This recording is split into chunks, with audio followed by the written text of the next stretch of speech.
Okay, guys, part two of why to homeschool. Let's get started in this video now.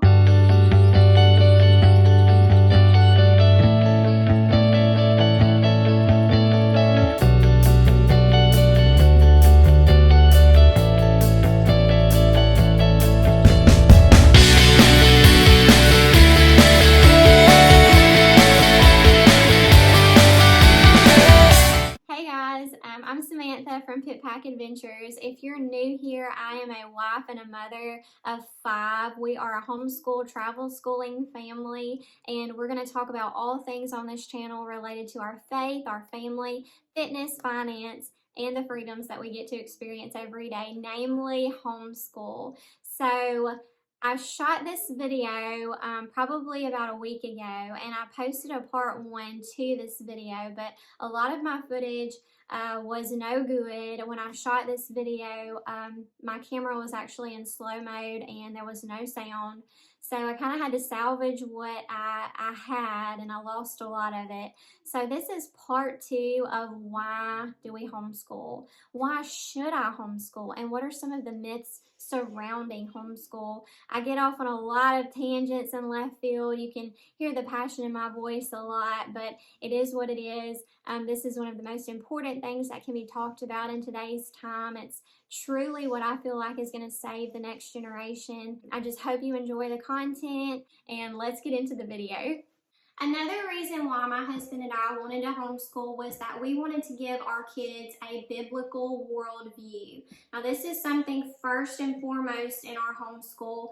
The very first thing that we do in our homeschool every day is we have our Bible time.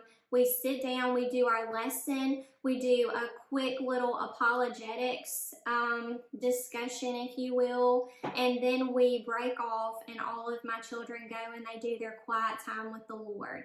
Now, this is not but for a few minutes for my kids because they're still very young, but it gets them into the routine of setting aside a time to go off in their quiet place and spend time with God. That can be reading their Bible, it can be journaling, it can be praying. It's whatever they want to do with their time, and it just sets them up in the future for doing that every day of their lives, because if we're not spending time with God every day, we're not growing that relationship with Him. We're not going to be able to learn about Him and His Word and to grow in our faith and to listen to Him when He speaks to us and to be able to realize what that even is.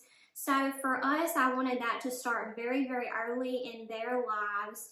And there's so much that I personally have had to unlearn because I had that traditional school background, because I was taught in a secular worldview. I wanted to school my kids in a way where everything that we talked about, whether it be history, whether it be science, language arts, just different things, I want it all to point back to the Lord, because He is the creator of this world. He started everything. He was always here. He always will be here. And it all points to Him anyway, whether you believe that or not. And so I want my children to be able to look at the world and the culture that they're going to grow up in and look at it through the lens of Jesus and what His Word says. I don't want them to be prioritizing anything else in their lives above their relationship with Christ. There's going to be a lot of different things that come and go in all of our lives, really. And we always have to put things in perspective. We have to realize that there are important things in our lives, but the most important thing should be God and our relationship with Him and the spreading of His gospel. And I always want my kids to be able to come back to that and to know that that is the reason, that is the purpose, that's why we're here. And so for us, pointing them back to God with everything that we teach them is a very big priority in our homeschool. Another thing that I will tell you about my experience, because I do have the opportunity to talk to quite a bit of public educators, and each and every one that I talk to has told me what you're doing is good. the path that you have chosen with schooling your kids at home, giving them a home education, is so admirable in today's day and time because, and this is quote from several different people that I've spoken to over the years, if they had to do it over again and their kids were little bitty going into the school system, that they would quit their job, go home and school their children at home. Now that is coming from teachers in my area that is out in a rural town where nothing bad ever happens, so to speak, and they see it. They see what they are having to teach. They see the behavior of the kids in their class. They see what the kids are exposed to on a daily basis, and they are telling me that what we're doing is the right thing. Now, I don't need validation. I know that what we're doing is the right thing because God called me to do it.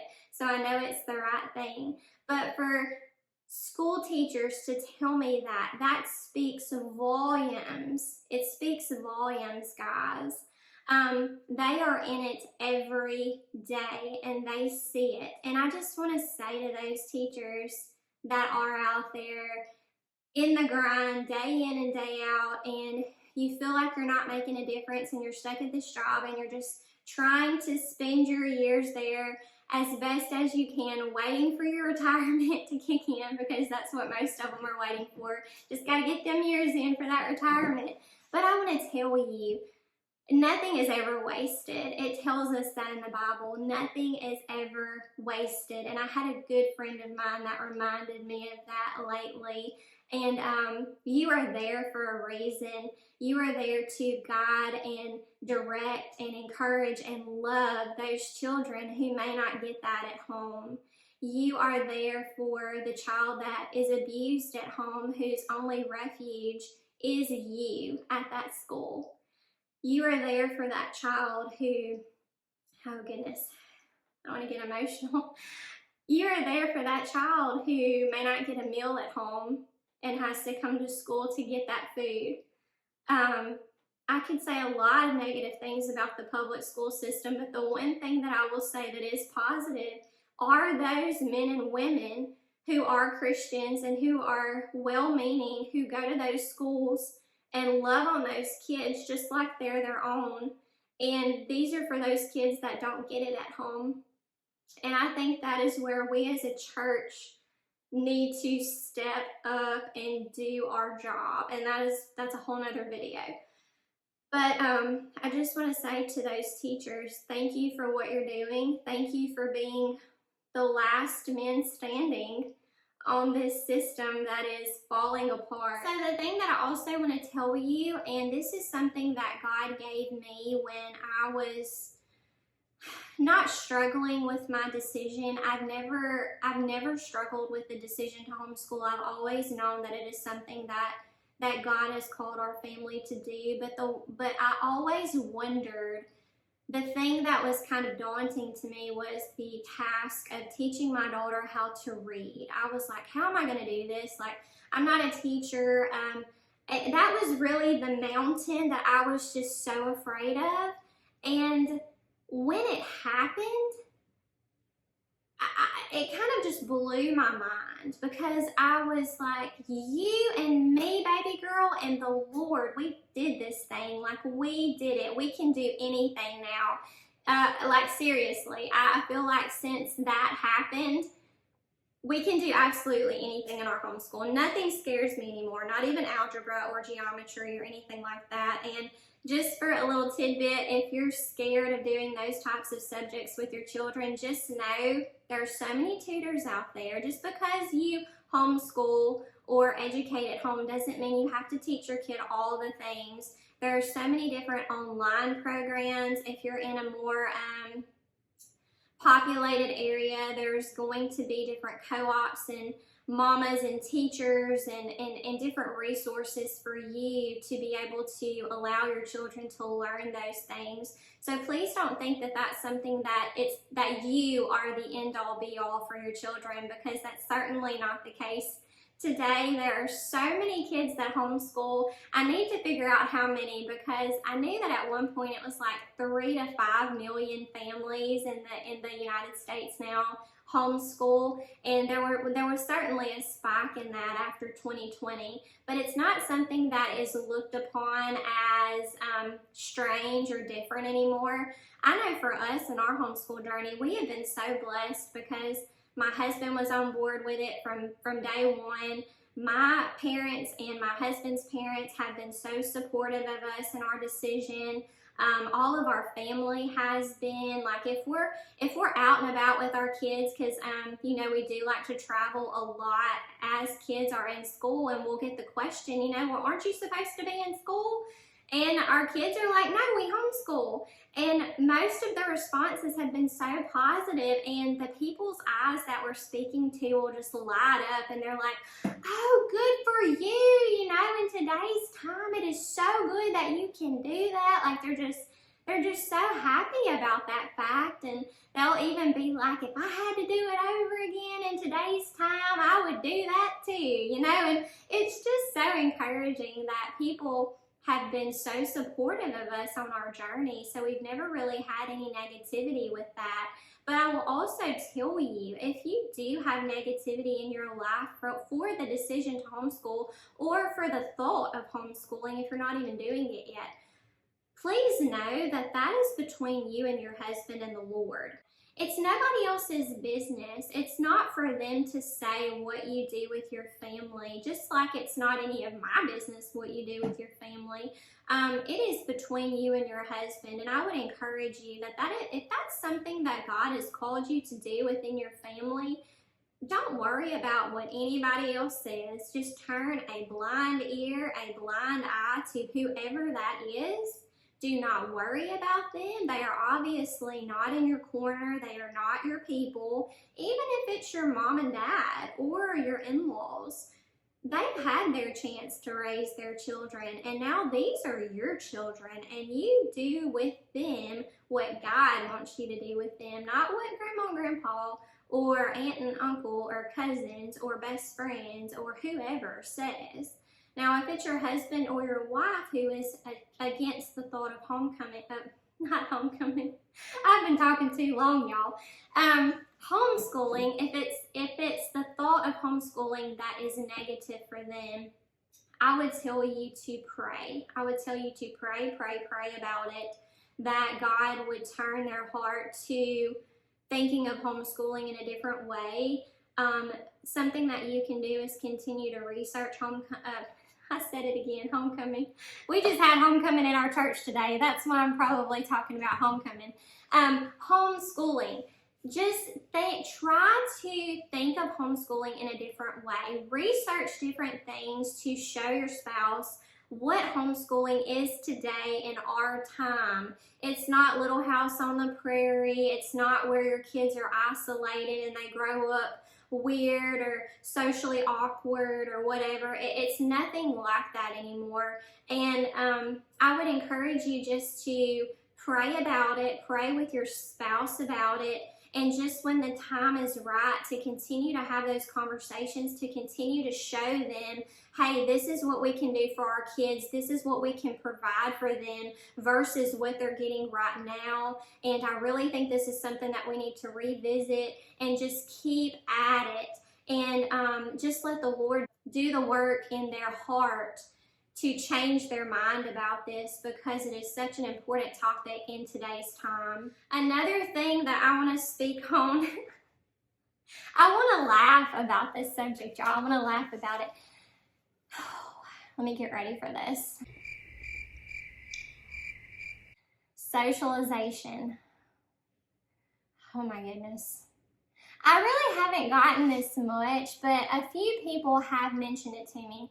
Well, how do you socialize your kids? You know, well, yeah, we're all for homeschooling, but just make sure that you've got them involved in certain activities with other children.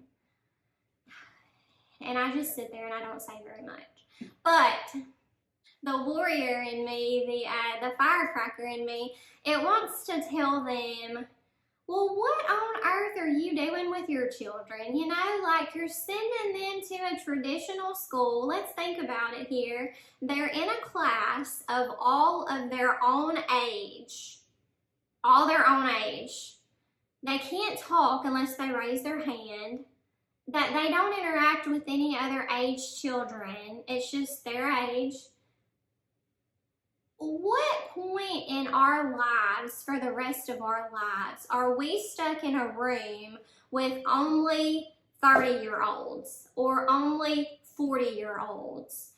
I mean, as soon as you graduate high school, you go into college, and your first college class is going to be 100 kids, if not more. One's 50, one's 20, one's 30, got 10 kids. Like, you are in a completely different demographic with people from all ways of life, all ages, but we're supposed to put them for 13 years in a class that's all their own age, and they're not socially awkward. It doesn't make any sense to me.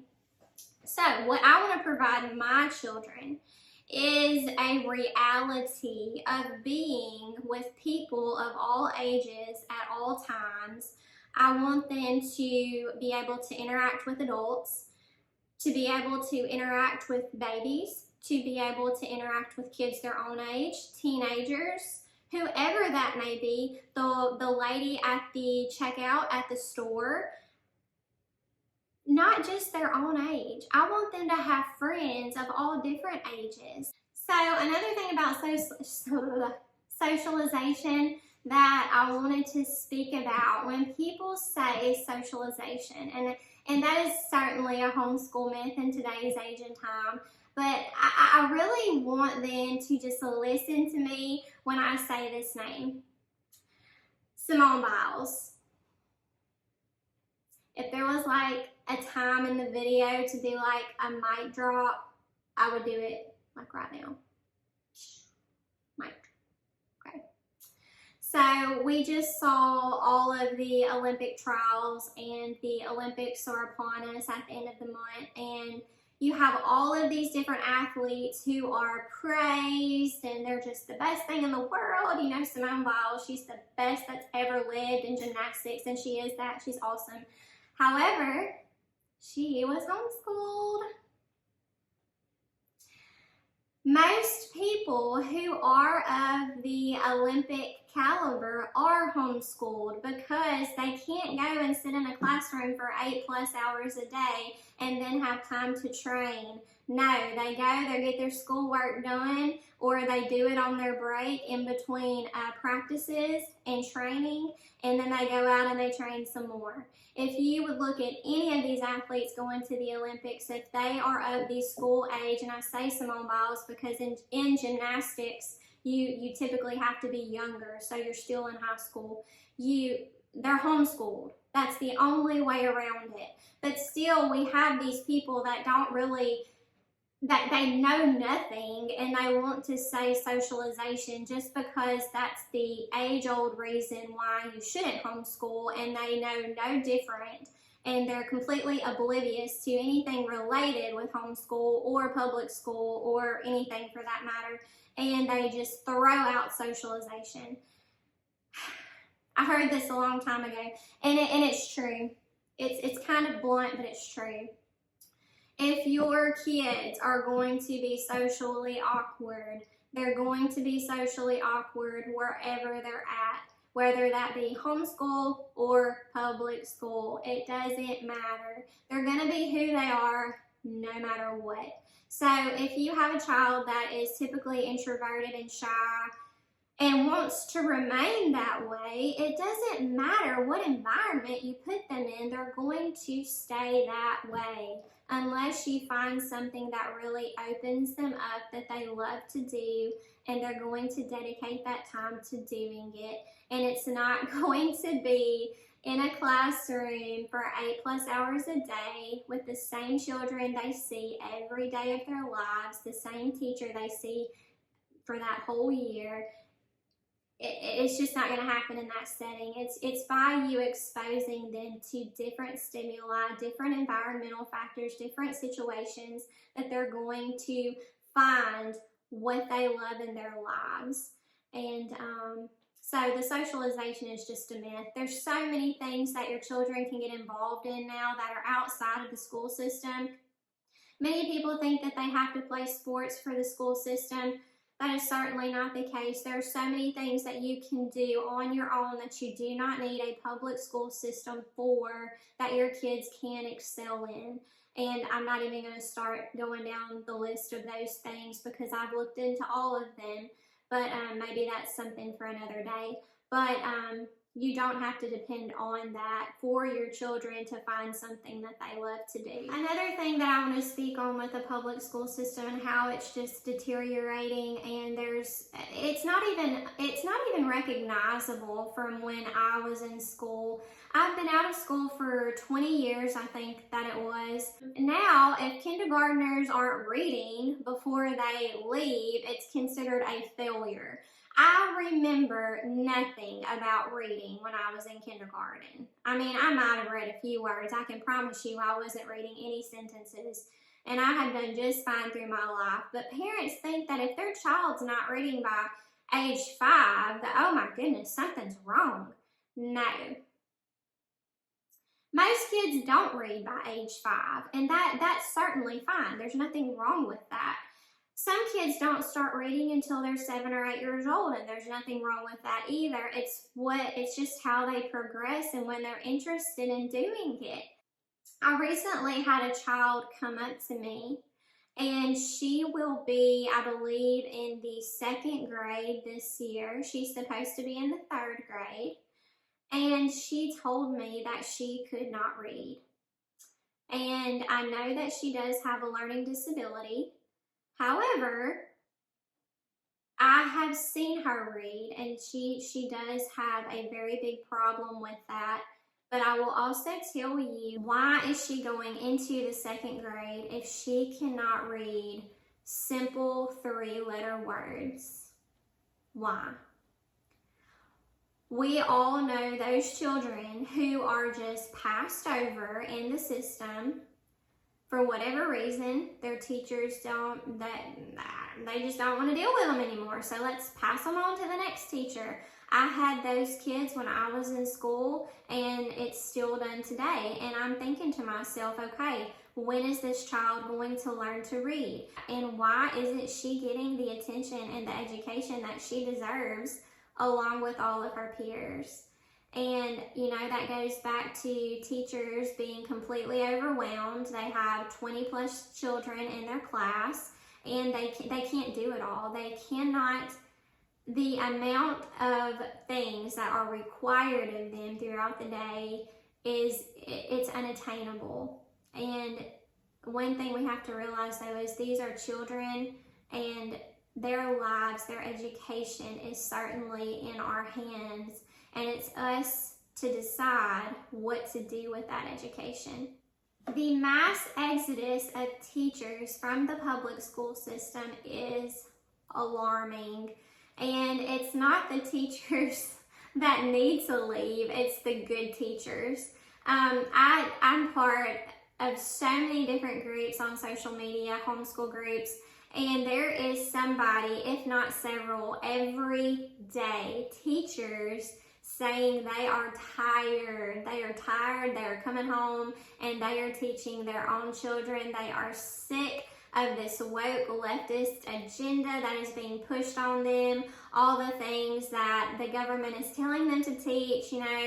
Billy is going to have a baby girl, and, white people are evil, and, Sally wants to date a girl, and I mean, it's unbelievable. But the minute you start talking about Jesus or salvation or sin or hell or even love for others or forgiveness or, anything that they do not want you to talk about it's going to be bad for you. And so we really just have to think about, what in the world are we doing here? I don't want my kids in a system where the government says that, what we say goes, and you can't question what we're doing. And yeah, you can go to the school board and raise a ruckus and all that, but it's not going to matter. We're going to do what we want to do. It's time for parents to stand up and say, hey, we are not we're not partnering with the government for our kids. Like, we are not parenting with you with our kids. Like, we are the parents. We should have authority. We should decide what our kids are taught, not you, and that it's not going to happen anymore. I love a phrase that Vodi Bakum stated. If you don't know Vodi Bakum, he is a fantastic preacher, and he and his wife homeschool their children. And he's very open about that, very direct about how, as Christians, that should be something that we strongly kind of go to in order to raise up the next generation as Bible-believing Christians who are firm in their faith and know what they're raised in. They're firm on their values. They're going to defend their faith. And he had a really good quote, and I'm going to try to say it right. It was, if you give Caesar your children, don't be surprised when they come out as Romans. You guys, that says it all right there. If you're going to send your children to public school, I mean, my goodness, don't be surprised when they come home telling you all these things that they learned and how they agree with them and how they end up believing all these lies all throughout their life. I mean, it's just as simple as that. I mean, at some point we have to say, we can learn all these things, but where is the common sense? Where's the common sense behind all these decisions that we're making as parents? I watched Cinderella with my daughter a few months ago, the adaptation that Disney did, the real Cinderella, and I'm not sure who the actor and actress are that play the part, but Cinderella speaks to Kit, the prince, and she tells him, she says, just because it's done doesn't mean it should be. I think that that's the correct quotation. And that really stuck out to me because I'm like, there are so many things about this life that just because it's done doesn't mean it should be. And that's what I want to raise our kids. Me and my husband are very, very strong believers in this. We want to raise critical thinkers. We want to raise children who, when they're told something, they don't blindly believe it. They're like, let me think about that. Let me go research it. Let me go see what the Bible says about it. And let me just kind of throw it around in my head, kind of roll it around and decide if what you just said is the truth or not. Because we saw this in 2020 where so many people just blindly did what the government told us to do, and then we find out years later, masks weren't really that effective. Oh, help me, Lord. Help me, Lord. Anyway, I can get on my soapbox about that, but I'm not. This is a homeschool conversation. So, with that being said, raise critical thinkers. Raise children to think about what is told to them, to recognize if it is the truth or if it is a lie, because most of the things that our culture tells us today is a lie. What they say is right is actually wrong, and what's wrong is actually right. So, it's just as simple as that. I also want to speak to this really quickly. If you are a homeschool mom or dad and you've been doing this for a while, or you've been doing it for a year and you're not really sure, or you're kind of just dabbling in it, getting your feet wet, don't compare. Do not compare. It is so true. Comparison is the thief of joy. It is so true. Don't do it. Do not do it. Do not get on Pinterest and look at all these crafty moms that do all of the things. I'm not like that at all. Don't go on Instagram and watch all these reels about all these families who take all these trips and do all these adventures, and you're not like that. You don't do these things. Well, that's okay. You don't have to.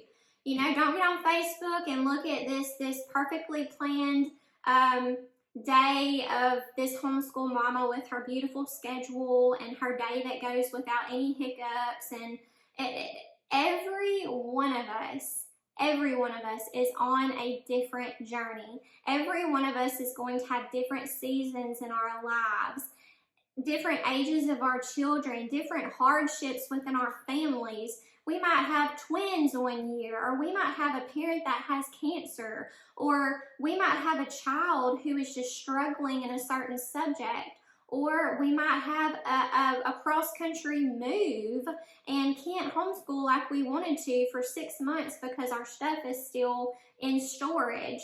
And whatever reason, it's good to follow people and get ideas. I do that all the time. I love getting all the different ideas from different homeschool moms. But I'm never going to sit down and compare what I do to what they do. Because let's be real, what they are showing you, whether it be on YouTube, Facebook, Instagram, TikTok, whatever, social media in general, they're not showing you the hard times. They're not showing you the messy moments. They're not showing you that fight that they just had with their husband and he walked out the door mad and now you have to homeschool your children. They're not showing you how your child just broke down because they couldn't finish a math problem and now they're pouting and they just need to go to their room because they think that, you know, they can't do it. And then you're beating yourself up thinking that you're not a good teacher, or you're not a good mom, and maybe I need to send my kids back to public school. This is all of the things that you are not going to see in these people's lives. You're not going to see the chaos. Not in real time, anyway. Don't compare. If you listen to nothing else on this video, listen to this. And this is, you can hear my southern slang coming out. I've been talking too much.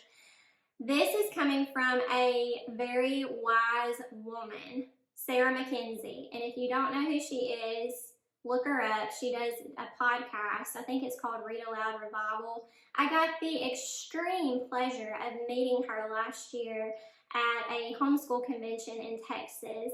And I try to read her book, Teaching from Rest, every once in a while just to remind myself of what I'm doing, why I'm doing it, and just to get some encouragement. That book is so encouraging. And she says it so plainly. And if you just listen to this part, what you are doing is enough. The fact that you're listening to this video, the fact that you have pulled your kids out of public school and you're homeschooling them, the fact that you've chosen this road that very few are scared to try, that means you're doing the right thing. And she says it. She says, God just wants you to bring him your basket.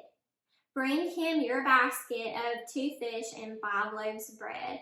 Or was it 2 loaves and 5 fish? I can't remember. What is that? Anyway, somebody tell me down there. Was it 2 fish or 5? There was not enough food for all of these people. 5,000 people. Not even 5,000 people. It was 5,000 men. That didn't even count the women and the children. They still had to feed them too. This little boy comes up and brings this basket of food. It's not enough. The disciples say, what are we going to do? This is not enough. And Jesus says, bring me what you have. Bring it to me. And he blesses the food. They distribute the food. And you know what they got? I think it was, I'm not even going to try to get in the details. The baskets left over. How many baskets did they have extra? But he tells us, bring me what you have.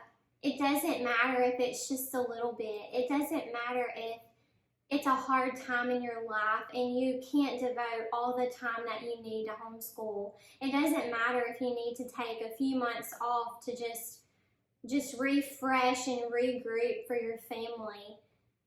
It doesn't matter if you just had a newborn and you don't feel like that you're giving your homeschool enough time. Sarah Mackenzie is very open about the fact that one year she had twins and she had children in the elementary years, 2nd, 3rd, 4th grade, somewhere in there. And she recently did an interview with her daughter, who is now in college and doing fantastic. And she asked her daughter about those years where she felt like she had failed at not doing what she was supposed to do as a homeschool mom. And her daughter had such a good response and said, what I remember about those years was my family and my love for my brothers and sisters, and being able to surround myself with all of these little humans, to being able to help my mother out with the things that needed to be done for my twin brothers and sisters and for our family, for our home. I think that we get caught up in the education of our kids. We forget about how to teach our sons and daughters about running a household, how to raise a baby, how to take care of a baby, how to just flourish in their home, how to manage a home. I wasn't taught that, and it's not anybody's fault. It's just our generation has gotten away from that. We've gotten away from teaching women how to run a household, how to change a flat tire, how to apply for a loan, how to invest in a 401k or invest in anything other than a 401k these days. I'm not even going to get started on that. And how to be an entrepreneur, how to start a business, how to apply for a business loan at the bank, how to do a checkbook register, how to pay bills online, how to use artificial intelligence, goodness gracious. All of these things that the public school system is not going to offer to your children. How to do life, how to live life.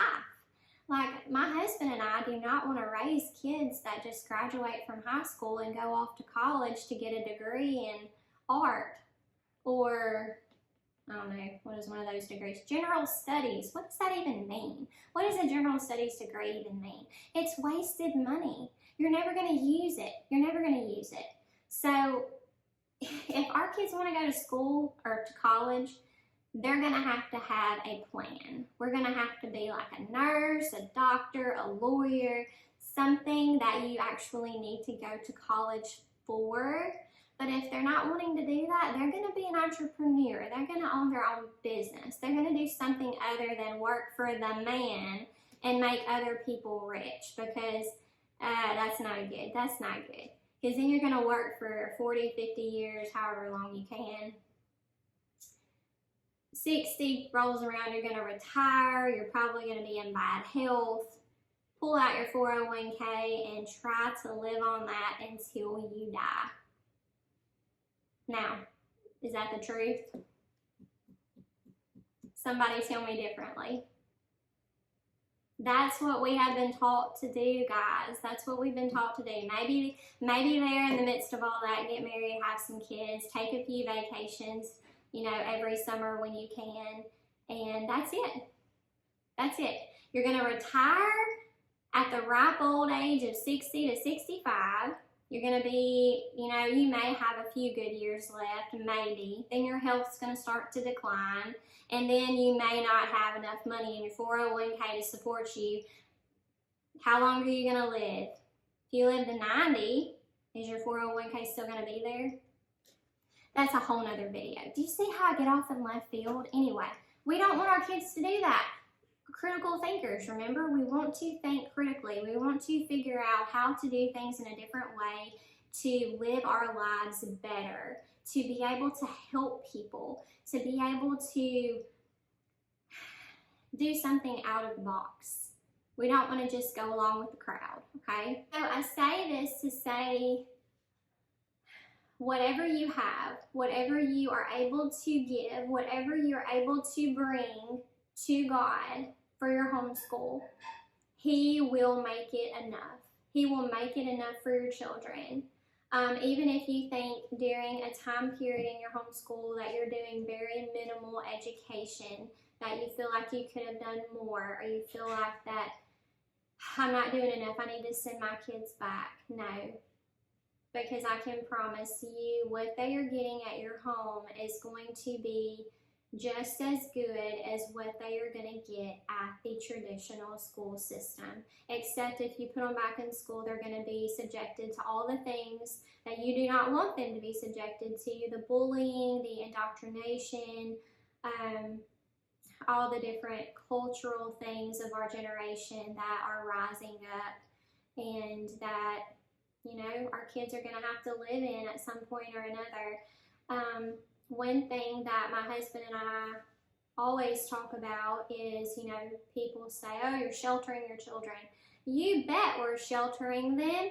Our kids are, oldest is about to be 8. She has no idea what these things are. Well, I can thank Peppa Pig for introducing her to the gay community. I can thank Peppa for that. So if you're watching Peppa Pig, be aware. But yeah, so there's that. So when people say, well, you're sheltering your kids, and my response is like, you bet I'm sheltering my children. You know, I don't want them to know about these things at such a young age. They shouldn't know about these things. No child should know about transgenderism at 5 years old. No little boy should think they're a little girl at 5 years old. No. I mean, it's not. I'm not even going to get started on it. I'm not. Kids should not know much at that age. They are too young.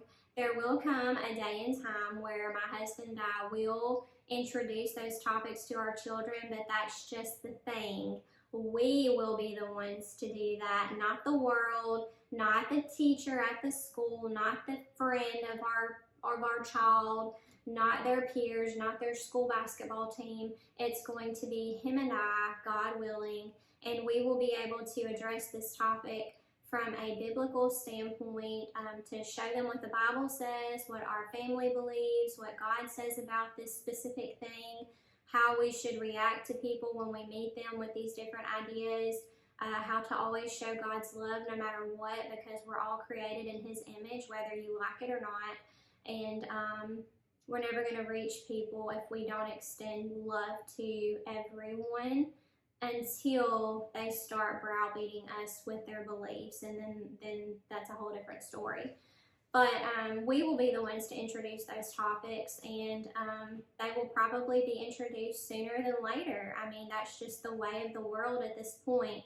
But it's not going to be by anybody other than him and I, and that's another reason why we choose to homeschool, is that when we allow our children to go out into the world, they will be in a place where they can defend their faith, where they are solid with what they believe. And it won't just be a belief because mom and dad believe it. It will be a belief because they believe it, because they love the Lord and they want to follow His precepts, His word, because they believe that the way that a Christian life is led should be good and honorable and beautiful, and that it does create a system that is full of joy and forgiveness and mercy, and a way that our culture should be living, and not all this divisiveness and hatred. And it's just incredible sometimes to think how far we have fallen, and I want to prepare them for what they will surely face in their lives, and how it's just going to get worse. And the Bible tells us that that's not anything to get anxious about. It's laid out in black and white for us to read, and it's something to prepare for, definitely, and to prepare our families and our children, and to love them enough to know that we're going to be the ones to show them the right way. A thing that my friend told me a while back, one of the few people that I get the opportunity to talk to about our homeschool, she told me, she said, Samantha, you will see the fruits of your homeschool quicker than you think that you will. And that really stuck to me. And the next year in second grade, so it was this past year, I started seeing that in my daughter, you guys. I started seeing the fruits of everything that we had been doing, and to see how, and I'm not gonna toot my own horn by any means, because it can very quickly change. I can see the difference in them related to other children. I'm not saying my kids are perfect, because they're not. They have many times where we have to discipline for different reasons, and but I will tell you, their hearts are so loving, so empathetic, so in tune to what other people need. They are a good friend to anyone and everyone they encounter. They are friendly to anyone and everyone they encounter. I can see how us not having them in the school system has affected them already for the good. Like I said before, I hear so many stories about what kids in our area go through, and what kids, oh goodness knows what they go through in the urban areas, and my mind is just blown. It's blown, you guys. And so for me to see the fruits already of our homeschool in their lives is so gratifying, and it's such a validation for me and my husband that we are on the path that we should be on. And I just want to encourage you guys. I know I've said a lot of strong comments in this video, a lot of things that I think need to be said, and I guess I'm speaking to those families, to those parents who may be on the fence about homeschooling. My intention is not to pressure you with this video. I wish that all Christian moms and dads would homeschool. I ultimately do. I think that even if you're in a private school setting, a Christian private school, that you need to be very aware of who's at your school, who your kids are hanging around, the teachers that are teaching them, what is being taught, what are they being subjected to, what are their friends telling them. Because just because you have them at a private Christian academy doesn't mean that the teachers that are teaching there, or the students who are attending there, have the same biblical worldview as your family. It could be quite the opposite indeed. So I think you need to be on your guard just as much as you would be if you have your child in a traditional school setting. But I would tell you, if you're on the fence about this, I would tell you to pray. I would tell you to pray fervently about it. I would tell you to have those conversations with your spouse. If something in your family needs to change in order for you to homeschool, start taking those steps. Start seeing if those doors are going to be opened by God to allow you to do this with your family. The one thing that I will promise you is, if you do decide to go down this path, it will not be something that you regret. It will not be. Now, it might take you a minute to get your footing. It took every one of us who homeschool time to figure out what works best for our kids, what works best for our families. But once you do figure out what that is, you're good. You're golden at that point. Now, not to say that there won't be struggles, because there will be. Satan is going to try to throw a wrench in everything good and honorable that you do in your life, and this is no exception. But I do want you to know that if God leads you to it, He will equip you through it.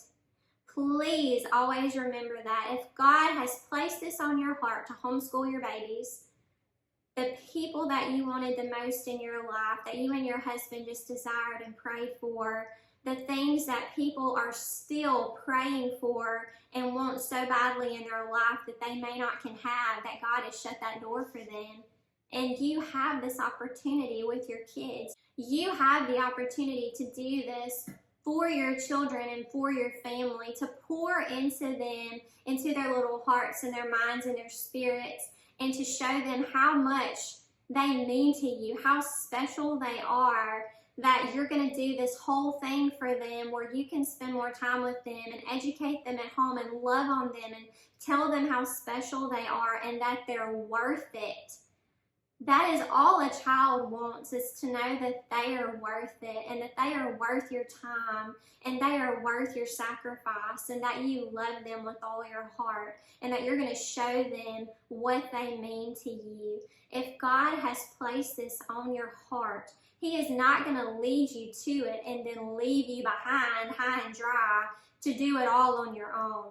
He is going to be right there with you, and if you would just turn an ear to Him and listen to His prompting and the way that He steers you in your homeschool, you're going to be good. Your kids are going to be good. Your family is going to be good.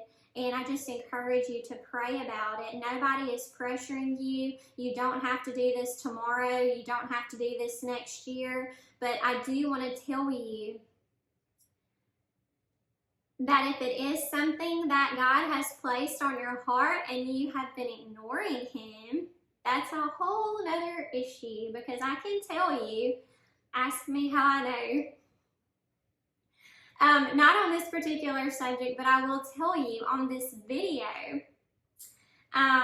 this was something that I've been needing to do for a long time, and I did not want to do this particular video because I knew I had a lot of things to say, a lot of things that were probably not going to sit well with a lot of people. A lot of people who may argue with me till the cows come home about how public school is the best thing since buttered bread, but it's not.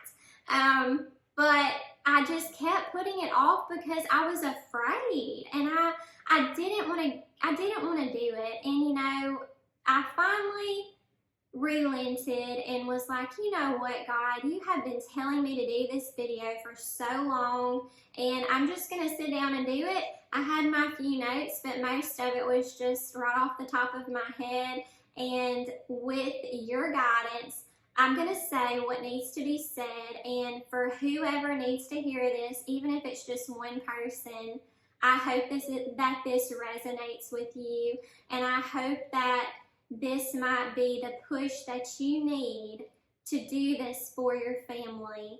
Please don't think that there is anything in your life that is hindering you from doing this. There are so many families out there who work and still homeschool their children at night. It's not easy. I'm not saying it is. It would not be easy, but it's how much do you want your children? How much? How much do you want them? How much are you going to sacrifice them on the altar of convenience or sports or friends? I've heard that before. Well, I can't pull them out of public school because of their friends. Lord help us. My kids have friends and they are homeschooled, and they have public school friends and they're homeschooled, and they have homeschooled friends and they're homeschooled, and they have friends on Maui Island that they don't even see very often that they are friends with, and they have friends at the beach in Florida that they only met one time, but hey, they have friends with them. They have friends in Missouri when we lived there. They're still friends. We plan on going to see them. Like, that's not an excuse. It's not an excuse, and don't tell me it is, because it's not. So if you are being called to do it, you can do it. Do not ever think that you can't. I will be the first one here pushing you, encouraging you that you can do this, because I did not have that when I first started. It was me, myself, and I, and my husband. Him and I. So I don't have a lot of people to talk to about homeschool. I wish I had more of a community surrounding me, but I don't. It was actually funny. On our trip to Kentucky in May, we had to go for a wedding in my family. And at the rehearsal supper, I was hanging out with my 2-year-old outside, and my husband and my other 2 kids were inside. We were hanging around outside by this fire pit. And this older boy, who was probably early teenage years, he came out and sat with us along with his sister, who was probably just a few years younger than him. And they just started talking to us and just really taking an interest in my 2-year-old. They were well-spoken, they were well-mannered, they just had this air about them, and it was just so nice to talk to them. They were complete strangers. And I told my husband on the way home, I said, I bet they homeschool. And he was laughing at me because I can pick out homeschoolers, and this is not the first time I've done it. I was like, I bet they homeschool. And he was like, well, you know what? I mean, that's great. And I was telling him, I was like, I think I know who their mom is, because I had picked her out in the crowd, and she just stood out. She had this just loving, joyful glow about her. And I told him, I was like, I think I'm going to try to talk to her tomorrow. And, I want to be friends with you. I don't know who you are, and I'm not this strange stalker person, but I really want to be your friend. Even as adults, we have these problems. And so the next day at the wedding, she came and she sat by me. And I was like, oh my goodness, God, you're making this happen. You're opening the store for me. So I was talking to her, and I was telling her what her children had done the day before. And I told her what I was telling to my husband, that I bet they homeschooled. And she was like, oh yes. She said, I think she had 8 children, and she homeschooled all of them. And, she and I were talking about it, and I was telling her, I was like, because they had this huge homeschool community in Kentucky, in the Lexington area. And she was telling me, oh yes, everybody homeschools here. And I was like, if there was ever a time I could be jealous in my life, it would be over that. It would be over these areas that just had this huge homeschool following with all of these co-ops and families, and they got together all the time, and they did all the things, and they did life together. And that would be the one thing I could get jealous about in my life, if I had something to get jealous about. And I was telling her, I was like, it's just so hard sometimes when you feel like you're on this little island by yourself, and you're the only one in your area that homeschools, and your closest friends that homeschool are an hour away, and it's just hard. And she was like, it's fine. She said, it's fine. She said, you be on that island by yourself. She said, because that's the path that God has chosen for you at this point. And she said, you do that, and you stand your ground, and you do your thing, and you do it proudly. And I was like, well, she's right, I can do this. I don't need anybody else. My husband supports me. My family supports me. It was that moment where, things that people say just resonate with you. And I was like, you know what? She's right. For whatever reason, I am on this little island by myself right now. And that's where God has me right now. And for whatever reason, I'm here and I'm doing it. And the weird thing about it is that I had just posted our first YouTube video. It's so bad, guys. It's so bad. Not that this one's any better, but I just had to get started because God had placed YouTube on my heart years ago. And I say years, it was years ago. And I didn't listen. And I didn't listen because I was afraid. I didn't want it to be my own doing. I really and truly wanted to see if it was from Him. So I took plenty of time to figure out if it was from Him. And, talked about it with my husband time after time after time. And I just got to the point where I was like, you know what, this lingering, this feeling is not going away. Even when I want it to go away, it's not going away. And I'm fixing to just do it. So I did it. And, with her saying that to be on this island, that's where God has placed you. I'm speaking to you mamas, or to you dads, or grandparents, or aunts and uncles who are in the same position that I am in, who are on those islands, and you need that motivation, you need that encouragement to know that what you're doing is the right thing, and that God has led you to something, and He's not going to leave you. He's not going to forsake you. He's called you to do this for these little humans that he has placed in your life to love and to disciple and to cherish and to educate. Just do it. You're doing it. Just continue to do it. Continue to walk down this path and to know that what you are doing is good and beautiful and true. And don't listen to anything else that anybody has to say. Do not listen to the lies that Satan will surely tell you. And certainly do not listen to this world and anything that it tries to tell you about your children or how you are raising your children in the way that you're doing it. And that's going to be it for today. I have talked way too much.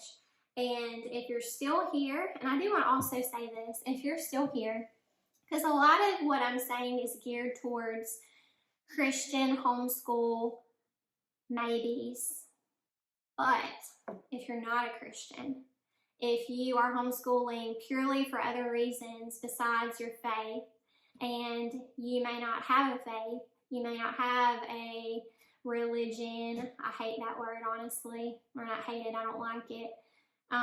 If you don't know Jesus in your life, and you stuck around this long, it's for a reason. And I pray that God would grow that faith in you, that he would show you so many signs that he is right there with you, whether you want him to be or not. There have been times in my life where I did not want God where I was at in my current situation, and he still showed me that he was there with me through those times. And I might share that with you guys in the future. But I will tell you, you're here for a reason. You've stuck around this long for a reason, and he's going to work on you. He's going to work on you, and I'm going to pray for you, and I'm going to have my family pray for you. And for whatever reason you're homeschooling, or for whatever reason you're thinking about homeschooling, know that this is not in vain. Nothing is wasted, and you're here for a reason, and I'm so glad that you are. So leave me a comment down below. Tell me if you currently homeschool, and if you do, tell me how many years. I would love to know, and let me know if you are on the fence, if there's anything that I could talk to you about that might sway your decision one way or the other. But ultimately, God's going to be the one to have to do that for your life. But just always know that my email is always open. It will be down in the description box for you guys. Can shoot me an email. I would love to chat with you about things that you have questions about, any concerns that you have if you're trying to figure out if this is the right life for you. And I'm always going to be here supporting and encouraging you. That's the purpose for this channel, along with a few other things that we're going to start introducing. And with that being said, guys, I hope that anything that I've said today has resonated with you. If God has called you to do this in your life, just do it. Just do it. It's beautiful. It's a beautiful life. It truly is. It's hard, but it's beautiful. And I hope to see you next time on our next video. And just thanks for being here. Thanks for supporting our channel. Thanks for listening to my long conversations. And we'll see you next time. Bye, guys.